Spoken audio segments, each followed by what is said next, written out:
All right, guys, welcome back to another Lone Wolf Aquatics video. And today I have something super exciting for you guys. So I hope you enjoy it.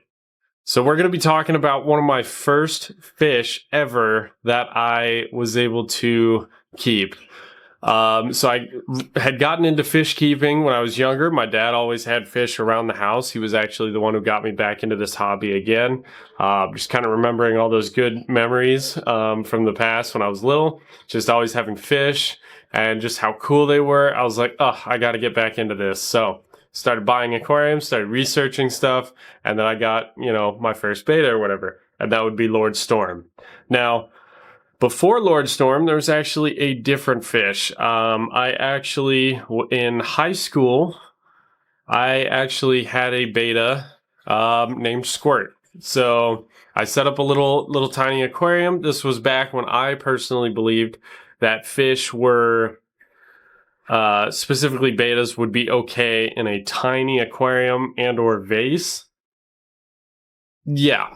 So anyway, I set it up, that black gravel or whatever. It's kind of, looks like the nerd stuff, but I got just plain black, some fake plants, and a filter that, actually, I don't even know if I had a filter for that first aquarium, to be honest with you. Now, I had this aquarium all set up and ready to go, and then my parents went off to the store. They had to drive a couple hours to get to the store. And they said they would pick up a beta for me. I was so excited. I waited up all night. They ended up coming home at like 10 or 11 o'clock at night. And they were like, here we go. They hand me a little cup. I think it was from, it was from either Petco or PetSmart. But it was this, I think it was actually Petco now that I think about it. And it was a little tiny baby beta, right? A male baby beta. And I fell in love with him immediately. He was so tiny. He was so cute. Just thinking about it just brings a smile to my face. He was such a cute little fish. So I threw him into the tank, and the next morning, and I, of course, all of a sudden remembered the fish and just dove towards the tank. Now, I didn't scare it, thank goodness, but he was in there. He was super cute and everything. What I didn't realize though, and the mistake that I kind of made, is that betas need a bigger aquarium than a 3/4 of a gallon aquarium. So Squirt was his name. I got that from Nemo.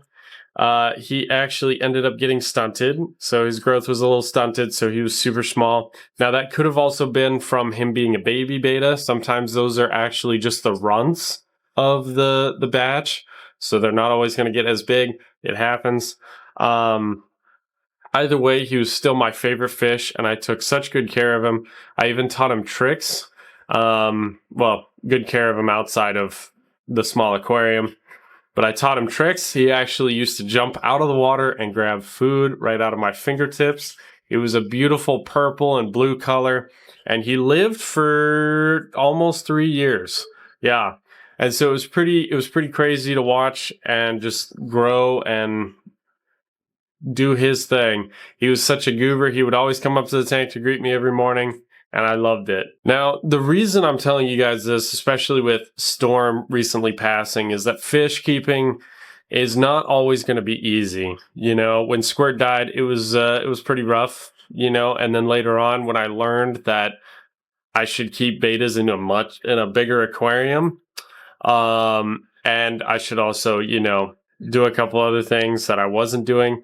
It was kind of hard because I realized it was like, oops, I was actually, not the best fish owner, But the nice thing about that is that I've learned from it.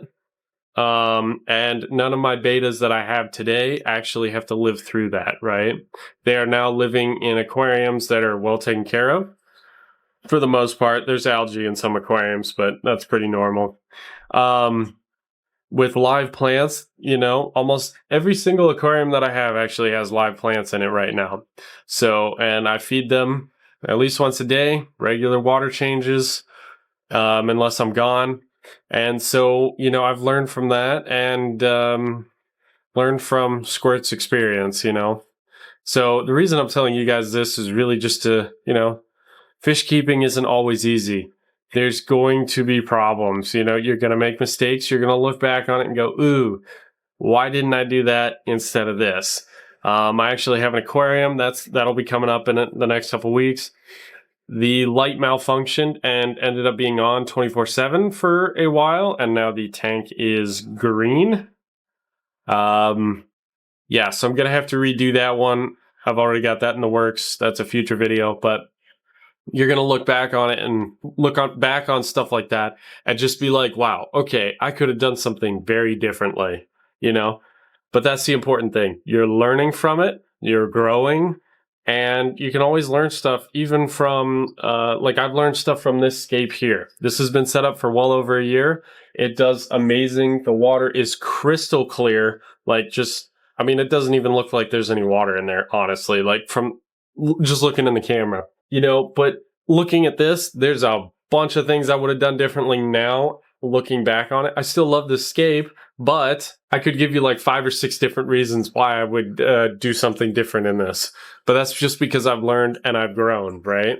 So I would encourage you guys, no matter how hard it gets, fish keeping is so worth the time and the effort you put into it. So keep going, keep trying, keep learning. All right, and if you guys have made it this far in the video, I really, really appreciate it. If you would consider subscribing, I would appreciate that as well.